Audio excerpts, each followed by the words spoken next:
on Shabbat, you can't have your animal carry from something from private to public on Shabbat. Something that's there to warm the animal, right? Let's say you put some clothing on the animal that the animal needs. That's not if when it's cold outside, that's not called carrying. That's the norm. Just like by you could wear clothes. You wear clothing on Shabbat. You go outside, even in a place where there's no roof. That's not carrying. Or we said if there's certain type of jewelry that's normal to beautify the animal with, that is also called that's not called carrying. Um, so yesterday we were discussing the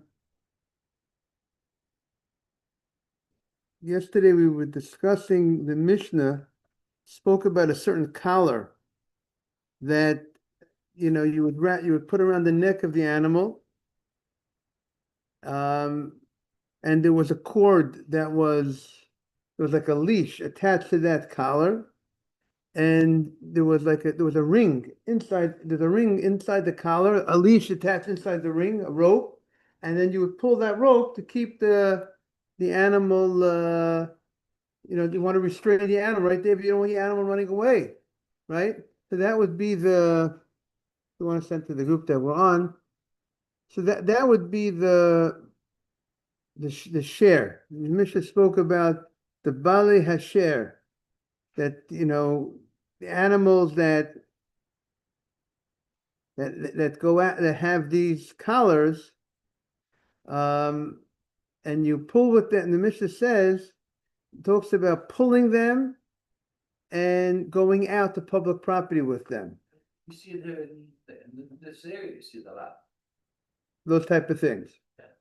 So the Gemara discussed the question: if you wrapped the leash around the neck of the animal, and morning asaf, and there was no ability, and you wrapped it tight around the neck, and now there's no ability to you to pull the animal with the leash because the leash was wrapped around its neck.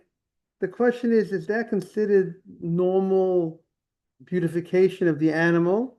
So therefore, if it's not called carrying, the animal goes out with that, or is it not called the normal beautification of the animal? And if it's not the normal beautification of the animal, it would be a problem of carrying. So yesterday we ended up, the last thing I think we said, we brought a machloket, we brought a disagreement of Amoraim, of rabbis, later rabbis, regarding if you wrap the leash around the collar, and now the animal goes out with it, would that be considered a proper adornment, that it's beautifying the animal, and therefore it's not considered carrying? And we had Rav Huna's opinion that says that it's not a problem, which seems to be the halacha. We have to look up Shulchan Aruch because there's the hay on top of Rav Huna's opinion. And the Gemara says not only did he actually, he had that opinion, he actually practiced that in life. That means sometimes the person might have a certain opinion, might be lenient, but in practice he might be strict. But we see he was actually strict he was lenient even in real life. He followed his ruling, and that's what the Gemara says on the top of 52a3. Rav Yosef, the third paragraph. I saw the calves of Rav Huna, that the Yotzim, that they went out on Shabbat, they went out b'avshareim kuchim b'Shabbat. I saw that that it was wrapped around their neck on Shabbat. They weren't there hanging down that are used for protective purposes, and therefore he held that if people would wrap this around the animal for beautification purposes, Boketov, it would be permitted to go out with it, even though it's not being used for protective purposes. Okay. Now, according to Rashi, Rav Huna holds even if you wrap it, even if you wrap it strongly around the neck, and it's only used for beautification purposes and not for guarding the animal, that's not called a load, David. That's called normal use for the animal. However, Tosfos holds that it's talking about that you wrapped it in a way that if you really need to, you can actually hold it and restrain the animal. It's not wrapped, sometimes you have a leash that's hanging down that makes it easy for you to restrain the animal. But then you have sometimes it's not hanging down, it's wrapped around, you have to put your hand in between, but you can get your hand in between to hold it and to so the fact that you're able to go ahead and it would seem from Tosfos that it's not enough that the fact that it's just around the neck for beautification purposes, it would have to be that you're able to actually also use it to restrain it, even though it might be difficult for you to do that, it's not easily done. Chief Tosfos says, because Tosfos was going with the idea that that just for the beautification it wouldn't be sufficient. And Tosfos holds that since there's also you could also watch it, you could also restrain the animal if the animal wants to run away, you could hold on to the wrapping that's around the neck. That's not called a load. And Shmuel holds that if it's hard for you if it's not easy for you to hold on to the restraint that's around, good morning, Mari, that's around the neck of the animal, then it's not considered really watched properly, and therefore it's considered a load. Okay, now the Gemara continues. The Gemara says, the author of Dimi. If Dimi came back from the Holy Land, now what do people bring back from the Holy Land? People bring back souvenirs, right? What you get? You got a nice shirt in Israel. What did he get? He brought back Torah from Israel, right? He brought back Torah from the Holy Land. It was one of the great rabbis of that time. A lot of times we have reports from Rabbi Yochanan, who was the big rabbi in the Holy Land. When he came back, he said, he said, in the name of Rav Chanina, Mulo'od shel Beit Rabbi Yotzot v'Avsareim b'Shabbat. The mules of the house of Rebbe, they would go out with their reins with their reins on Shabbat. That's what he said. That was David. You got the report. The mules of Rebbe, of the house of Rebbe, of Judah Nasi. That means it's the rabbi's house. So most probably it was done according to the opinion of the rabbi, and it was those mules. It went out on Shabbat with reins. So now the question is, what is this report? Iboilu, what is this report teaching us? You make a statement that they went out with reins on Shabbat. The Talmidim, the students, asked, did these mules of the house of Rebbe, were they kruchim? Were they wrapped around the neck? Which, let's say, according to Rashi, you wouldn't be able to restrain the animal with it. There's no leash coming down. But just being wrapped around the neck, that's enough of a beautification. And that we'll say it's not called a load because it's beautifying the animal. So the difference is that like just a leash versus also the pole. Right. So we were going to explain. The leash is usually where you there's the rein and then there's the leash. The rein is I guess in dog terms, collar. Right. The rein is the collar, and the leash, and then the ropes hanging down is the leash. Okay, so those are the two levels, and you just have the collar, no rope. No rope. So then that's the question: is that called animals carrying something? Because it's not being used to restrain the animal, David. You can't, if it's wrapped around the neck tight, you can't restrain the animal. But you could, but it still looks nice. But maybe the question is enough? I mean, is this the normal way? Is enough? The animals go out with it for beautification purposes, or it's not the norm enough? So that's really the question. It's loud because So that's the question, is if it would be for beautification and it's considered the normal type of way of beautifying the animal, then it wouldn't be a problem.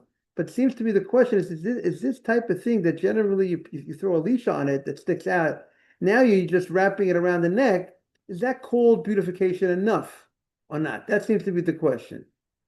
And if it's not, if it doesn't reach the level of proper beautification, so then it is considered the animal has something excessive on it, something that's not really, and therefore that would be considered the animal is carrying something. And you see, when we usually think about carrying on Shabbat, an animal carrying a load. But the same way, if we have in our pocket our keys, if you go to a place where there's no eruv, you can't walk out with the keys in your pocket. You can't walk out with a tissue in your pocket in a place where there's no eruv, because you are carrying something. Carrying is not defined by just by a heavy load. The irony is, David, you could be in your apartment, in your house on Shabbat, and if you pick up a chair that weighs 40 pounds, you didn't violate the Shabbat. But if you go ahead and you take a napkin in your pocket and you go from private property to public property, because there was a transfer you went from one domain to another domain, and you carried something, that's called a malacha. That's called an act of labor. So a lot of times, it may be a good illustration that what we might define as malacha, as work, might not necessarily be the actually considered work. And what we actually don't define that work might actually be work.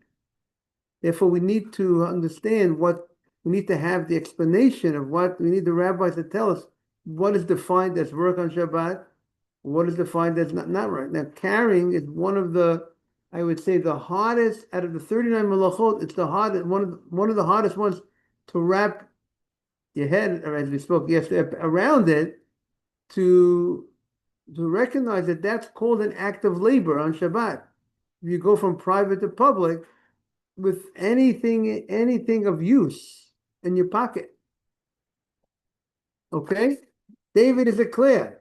Gotta make sure David's comfortable. David's back. We gotta make sure he's very comfortable. Okay. How many animals do you have, David, that we're trying to give you the laws about the animals on Shabbat? Okay. So those days are gone. Okay. Okay, so that's a rule in life. Your wife doesn't like it. You heard that, Adam? You got the rule. Good morning, Boker Tov. That's why David has a smile on his face. He follows what his wife said. Okay, so the Gemara says we have the story. We have the mules of the house of Rabbi, and they went out with the reins on Shabbat. Ibaylu, they have a question. Kruchim or nimshachim? These reins that were up by the mule of Rabbi Yehuda Nasi, was it wrapped around its neck? Therefore, it was only used for beautification, and it's good enough? Or no, it wasn't wrapped around its neck. The reins actually had a little leash that was hanging down, and they pulled it, and therefore it wasn't. Is that the case? We want to understand what was this case that we said. What, we have a report. Now, the report was not detailed. The problem is the report wasn't detailed, right? The report was they had the reins. They went out with reins on Shabbat. Okay, what's the case? Reins are wrapped around the neck, tightly around the neck, where it's only for beautification purposes? Or is it actually there was a leash, there was a rope hanging down, and it was available to restraining the animal, right? This is the question of the Gemara. So the Gemara says, Toshma, you have a question, let's try to figure it out, right? David, we have an issue, we have a question. Let's try to prove an answer to the question. By the way, the fact, it's interesting halacha that the Torah wants your animals to rest on Shabbat, right? It's a very interesting concept. You would have thought of Shabbat as a day for you to rest, right? That your animals can't do work. The Torah wants it that it should be a total, because a day of total rest even by your animals. You know, it's the interesting concept. And most probably that the fact that your animal will have to rest on Shabbat also perhaps will make your Shabbat a much more day of rest. Because it's not like, I'm not working, but my animals are working on Shabbat. No, I'm not working, my animals aren't working. Now, Tashma, Ki Ata Reb Shmuel Bar Yehuda. When Reb Shmuel Bar Yehuda came from the Holy Land, right? There was constant going back and forth. The Jewish community from Israel to Babel to Babylon and back. Amar Rabbi Chanina. He reports in the name of Chanina, Mulo shel Beit Rabbi, the mules of the house of Rabbi, Yotzot b'afsarehem kruchim b'Shabbat. They were actually wrapped around the neck of the animal on Shabbat, and they're wrapped around the neck of the animal. Therefore, it's not used for restraining the animal. It's just used for beautification purposes. And we see from here that it's good enough. That's called the level of beautification. That's normal, and therefore it could go out on Shabbat like that. Now, the Gemara says, Amru Rabbanan, walking with the animals outside on Shabbat, the public property. The fact, even though it was not there to restrain the animal, it was there to restrain the animal. The Gemara says that's part of the animal. It's not called carrying if it's there to restrain the animal, but it's there for the purpose of beautification, and it meets the bar of beautification. Now, the Gemara is going to try to understand what was the question. We had a question and we had an answer. We want to understand what was the question. The rabbis said in front of Rav Asi, right? They said, Hold Rav Shmuel Bar Rabbi Yehuda. They said over in front of Asi the question of the students, right? What was the steps of the Gemara, Rabotai? The steps was, first we had Rav Dimi making a statement. Rav Dimi made a statement about the mules of the house of Rabbi, but it was very vague, the statement. The report was, in the name of Chanina, they went out with reins, but it did not tell us where were the reins. Was the leash attached, hanging down, or just around the neck and nothing hanging down? It was not clear. And therefore the students had a question. And the students answered the question because of the report of Rav Shmuel Bar Yehuda, who said that it was actually wrapped around the neck. So Amru Rabbanan Kamed Rav Yossi. The rabbi said in front of Asi, the statement, the Rav Dimi's statement, the question of Rav Dimi's statement, and the resolving of the issue. And they said, the rabbi said to Rav Asi, why did the students need to come on to the second report, the report of Shmuel Rabbi Yehuda, to be able to understand what happened in the house of Rabbi? Right? They needed the second statement that said clearly that it was wrapped around the neck. And if they would only have the first statement that says that they went out with reins on Shabbat, they would not have known it means wrapped around the neck. They would have said maybe it was just perhaps for guarding the animal. But it needed the second statement, which actually said openly that they actually went wrapped around the neck. The Gemara says, why did they need that for? May Rav Dimi nafka. They could have learned everything. They could have learned what happened. What's the law regarding mules on Shabbat? They could have learned it. They should have been able to learn it from Rav Divi himself. Why did they actually have to come on to Rav Shmuel's report? They should be able to learn it from Rav Divi himself. Why? again, what's the question on hand? The question on hand is the mules of the house of Rebbe. We have a report from Rabbi. They went out with the reins wrapped with the reins. It doesn't say wrapped around the neck or not.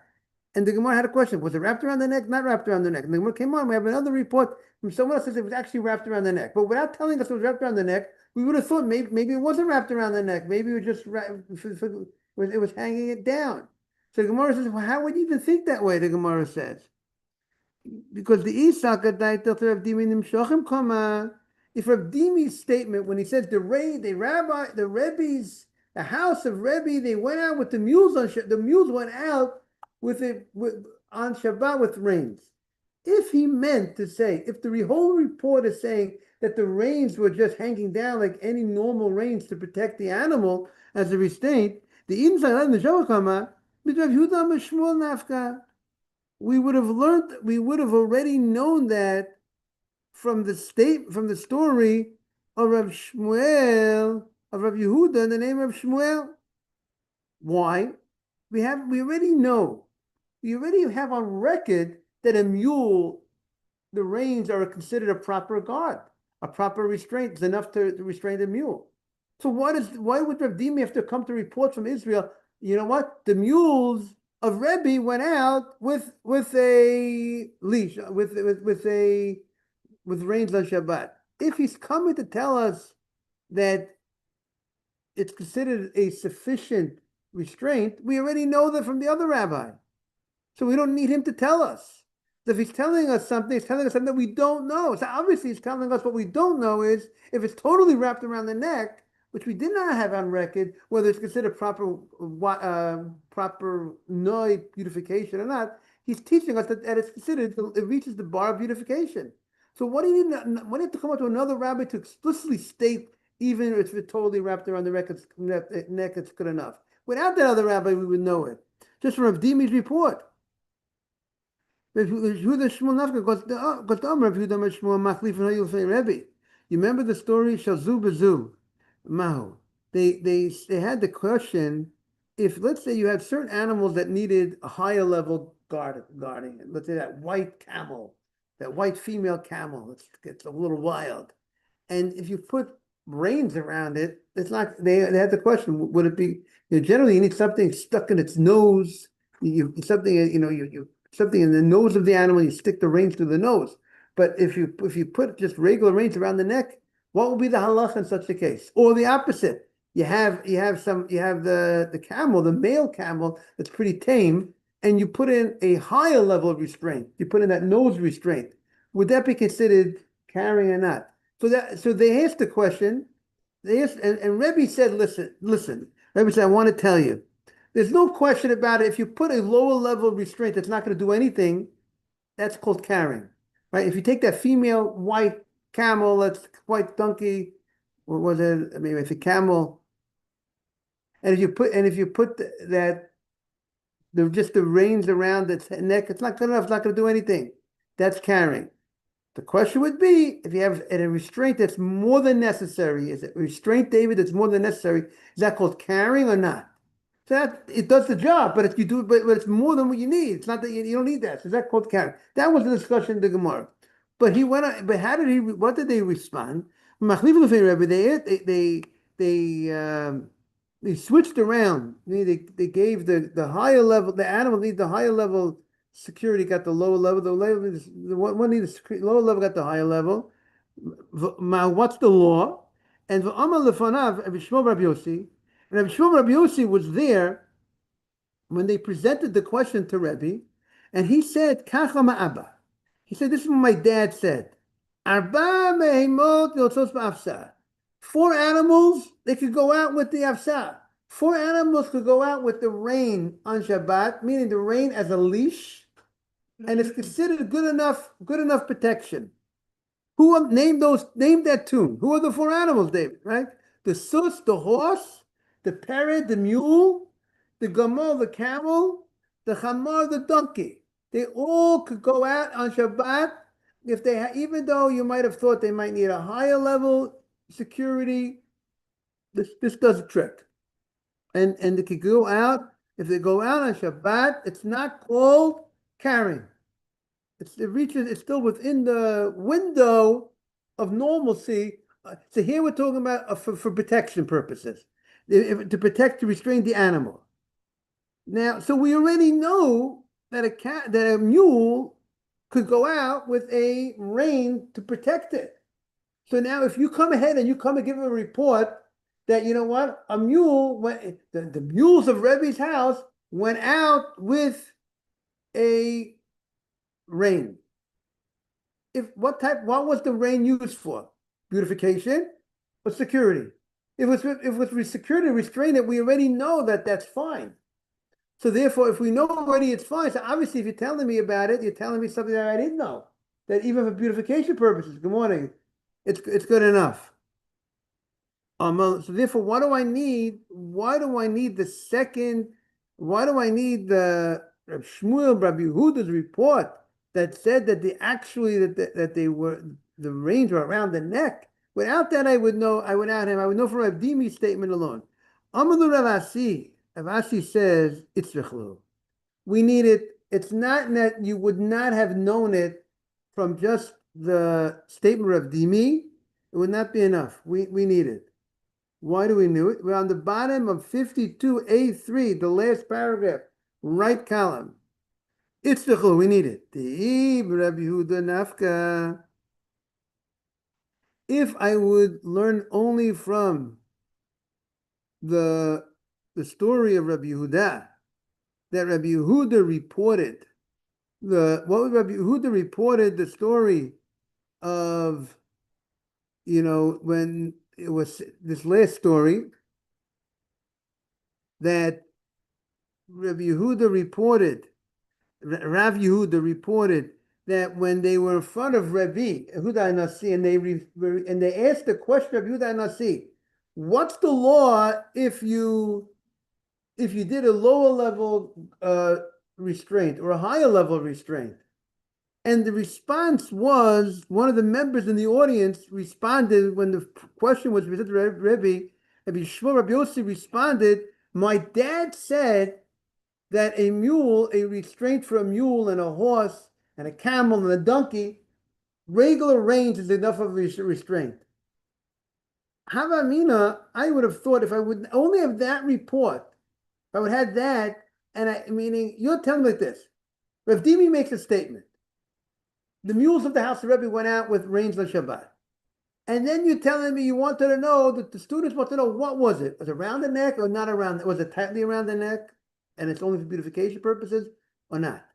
And you came on and you answered me from a report that someone said clearly that the mules was around the neck. And you asked me, what do I need that for? Because I should be able to figure it out. So the Gemara says you would not be able to figure it out. Even you can ask me, why can't I figure it out? I already have on record that the mules could go out with it as a restraint. So certainly, if Rav Dimi is giving a report, it's telling me something that we did not know. He's not talking about it as a restraint. He's obviously talking about for beautification purposes. So the Gemara says no, because if I would only had the other law, the other statement, have a mina, amal lefanav lo kibul minei. A lot of times, somebody says something, David, to you. Everything somebody says in front of you, you accept. Someone says, I think it's a good idea to do. You might not say anything. You're a nice guy. You might not want to contradict what he says. Doesn't mean you accept what he says. So therefore, maybe it was said in front of everyone. And then sometimes we say, somebody could say something to somebody, and you might feel that it doesn't deserve my response. Not every time if you're quiet about something, doesn't mean that you have a kind of shtika koda. When you're quiet, it's like you admit. But sometimes you don't feel the necessity to respond. It's not even not deserving of a response, so to speak, or you don't feel it's really even a question or something that the person's point is a point that I need to respond to. Not all being quiet is actually admission. Now we have a lawyer in the house, right? Yeah. So sometimes when you're dealing in something, somebody says, I owe you $100. So it says, David, you owe me $100. Now, David, you owe me $100,000. It's ridiculous to think that David owes me $100,000. He owes the rabbi $100,000. Now David's quiet. Now you're going to come to court. I have witnesses. I said David owes me $100,000 and he was quiet. He said nothing. Is that an admission? There, it was ridiculous, Rabbi. You made such a ridiculous statement that they wrote $100,000. So not every time someone's quiet means that he accepts what you're saying. You understand what I'm saying? I'm not gonna dignify a question with the answer. Right? You don't deserve. You don't deserve an answer. You don't deserve a response. You know what I'm saying? So sometimes the fact that, and also some maybe it's possible the person didn't want to, didn't accept what you said, but didn't want to discuss it. They didn't want to go into it. So the Rabbi who the maybe have a mina amala fun of lokibla minay. Maybe if we would not have had the new report that said openly, clearly that it's actually wrapped around the neck, the mules were actually wrapped around the neck, and it was for beautification, I would have thought that maybe Rebbe did not agree to the report that the rabbi said the name of his father, that Reb Yishmael said the name of his father, that a mule, a rein is good enough to restrain the mule. I would have maybe not have thought that way. And therefore, when Rav Dimi comes back from the Holy Land and reports that the mules of the house of Rebbe had a rein, maybe it was actually a rein to restrain. And because I would not have known whether Rebbe actually agreed to it by the fact that he was quiet when it was said in front of him. We might not know whether he accepted it or he didn't accept it. And therefore, we need the reporter of Dimi to tell us that he actually accepted that it was true, that he held that the rein is sufficient security. And if that would be the case, we still won't, from Rav Dimi himself, we would not know whether if it's wrapped around its neck for beautification, whether it would be good enough. And therefore, we need the other report. That's what the Gemara wants to say. There's a lot of steps going on, everything. There's a lot going on in the Gemara. Step 1, step 2, step 3, right? There's a lot of pieces that are in this in this pie over here that we have to make sure we eat them all up. We got to get them good, right? Now, Kamash Malad Rav Dimi. Therefore, we needed the statement of Rav Dimi that tells us that, you know what? The Rebbe held that you could go ahead, that it's sufficient security for the animal reins around the neck of the animal. But there's a leash, maybe you would say this, but there's a leash that's restraining it. But we would not know that it's, but therefore, if we just have Rav Dimi's statement that the mules of the house of Rebbe went out with a leash on Shabbat, we might say a leash, it went out, maybe it's just for security purposes to restrain the animal. But I would not know that it's good enough to watch for beautification if it's actually wrapped tightly around the neck and it's not hanging down as a leaf. I would have said only if you actually pull the animal, only if it has a leash would you be allowed to go out on Shabbat with the animal with that thing around the reins, because if you'll be able to pull it and serving the purpose of the animal doesn't run away. Aval krushim, but if it's wrapped around the neck, I might have said that's not sufficient. It's not enough of an adornment of the animal, and maybe you'll not be able to go ahead, and the house of Rabbi would not allow you to go ahead and go out on Shabbat with such a thing around its neck, tightly around its neck. Therefore, the Gemara says of a krushim lo, but around the neck, maybe it's not sufficient of purification. Each one works. That's what the Gemara. Either one. That's what the Gemara is saying. Therefore, we need the teacher of Rabbi Yehuda that says that wrapped around the neck tightly. It's not for security. It's not for restraint. Just for beautification. That is sufficient. Okay. Now, next piece in the Gemara. Mazin alehen v'tovlim b'bekomam. We said in the Mishnah, this is the quote of the Mishnah, as you know, the job of the Gemara, one of the main jobs of the Gemara is to explain the Mishnah, to elaborate on the Mishnah. The Mishnah is usually very short. The rabbi would teach very short. And what was obvious to the rabbi of the Mishnah is not always obvious to the later generation. When the later generation is looking into what the early generation said, it's not always obvious, and therefore they need to clarify. Now, so what was the statement of the Mishnah? The Mishnah says the following: you have these, let's say, adornment. You have this around the neck, this that they have this collar, this it's like a neck, it has like it's like a bracelet necklace around the neck of the animal, and it has a ring inside. And we said there's a little rope. Good morning, Gary. Rope hanging down. So we said about this this thing that what happens if it becomes tameh? It becomes contaminated, right? If it became contaminated, meaning let's say he was in a dead body came in contact with it, or it was in a house. It was in a house. The animal was under a roof. That there was a dead body in the room. So the dead body in the room contaminates all the people in the room and all the utensils in the room. The utensils in the room become contaminated. We just learned not so long ago, Pashas Chukat, that there's something called the paraduma, right? The red heifer, the red cow that you completely red, that you slaughter it, you burn it, you take the ashes, you mix it with spring water, and you sprinkle it on the person who became tameh. There's a process. The third day, there's a 7-day process. On the third day, you sprinkle from the ashes. The 7th day, and afterwards it goes to the mikveh. But there's also the same process for the utensils that became contaminated.